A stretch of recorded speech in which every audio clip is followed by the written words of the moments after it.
16 বছর এবং তদূর্ধ্ব বয়সের কিছু ছাত্রছাত্রী যারা বিদেশে পড়তে যান তাদের স্টুডেন্ট ফাইল খোলার সুবিধার্থে আমরা তাদেরকে এনআইডি একটা নাম্বার দেওয়া হয়।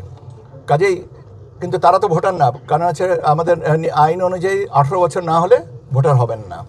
আমি আপনাদেরকে আরেকটা বিষয়ে আপনাদেরকে বোধহয় একটু বলা প্রয়োজন, যেটা আপনার প্রবাসী ভোটারদের ব্যাপারে। দুটো জিনিস এখানে প্রাসঙ্গিক। একটা হচ্ছে যে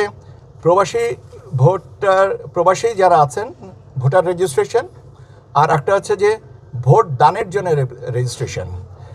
মূলত বিষয় হচ্ছে দুটো। একটা হচ্ছে যে একজনকে ভোটার হতে হবে এবং যিনি ভোটার তিনি নিবন্ধনের মাধ্যমে অ্যাপের মাধ্যমে নিবন্ধিত হয়ে তিনি ভোট দিবেন। অ্যাপের মাধ্যমে যে নিবন্ধনের প্রক্রিয়াটা, এই অ্যাপটা এখনও পর্যন্ত লঞ্চ হয়নি, এটা ট্রায়াল ফেজে আছে। আমাদের চেষ্টা যে আগামী 16ই নভেম্বর যেন আমরা এটাকে লঞ্চ করতে পারি। তার মানে 16ই নভেম্বর এবং তার পরবর্তী সময়ে যারা প্রবাসে আছেন, যাদের এনআইডি কার্ড আছে এবং যাদের বয়স 18 বছর এর ঊর্ধ্বে। কেন এটা বলছি যে আমরা 16 বছর এবং তদূর্ধ্ব বয়সের কিছু ছাত্রছাত্রী যারা বিদেশে পড়তে যান তাদের স্টুডেন্ট ফাইল খোলার সুবিধার্থে আমরা তাদেরকে এনআইডি একটা নাম্বার দেওয়া হয়।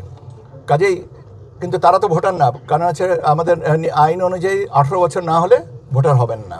ওদের স্বপ্ন পূরণে পাশে থাকতে পেরে আমরা গর্বিত। কাজেই আমি যদি বলি ঢালাইভাবে বলে যে এনআইডি কার্ড থাকলেই তিনি ভোটার, কথাটা অর্ধসত্য। এই কাজে বা এটা সাবজেক্ট টু ভেরিফিকেশন।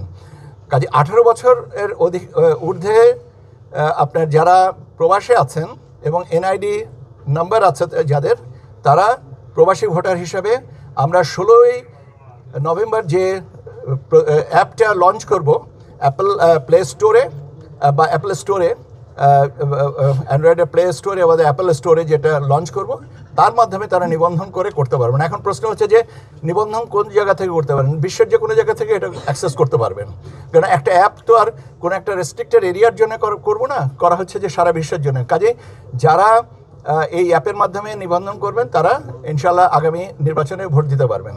এখন আপনাদের আরেকটা প্রশ্ন থাকতে পারে, সেটা হচ্ছে যে আমরা এই মুহূর্তে বিদেশে কতগুলো দূতাবাসে এই কার্যক্রম চালু করেছি, তাদের সংখ্যাটা।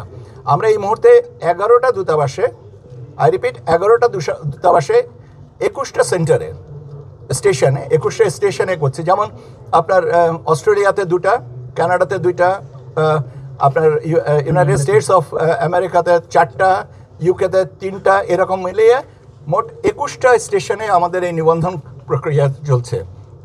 নিবন্ধন প্রক্রিয়া রাতারাতি সব বিদেশে সব জায়গায় করা সম্ভব না, কারণ অনেকগুলো প্রাতিষ্ঠানিক ধারাবাহিকতা এখানে মেনটেন করতে হয়।